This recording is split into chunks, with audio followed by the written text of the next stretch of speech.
Penser le 9e art comme un outil de vulgarisation scientifique.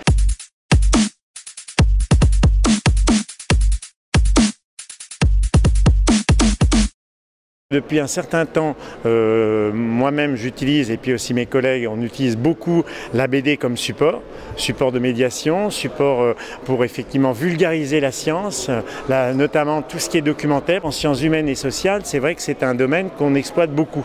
Moi en histoire, c'est quelque chose que j'utilise régulièrement avec les élèves comme support, parce que ça permet évidemment de mieux mémoriser, ça permet aussi l'alliage du texte et de l'image, permet aussi de mieux faire comprendre certains phénomènes. Cette année, on a souhaité surtout associer toutes les sciences sociales.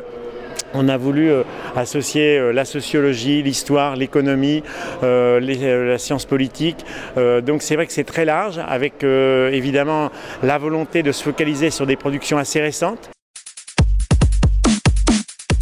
Il y aura 7 tables rondes, donc sur des domaines très diversifiés, aussi bien l'écologie, l'état de droit, la justice, la question du travail et de la santé, Bourdieu et la guerre d'Algérie, enfin vous voyez des domaines très, très larges.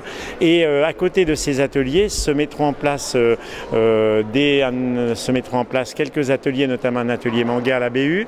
Il y aura des expositions qui seront montrées au public. Nous aurons aussi un prix de la BD qui va être remis pour la première fois, prix de la BD universitaire, avec un jury qui a été composé moitié d'enseignants, moitié d'étudiants.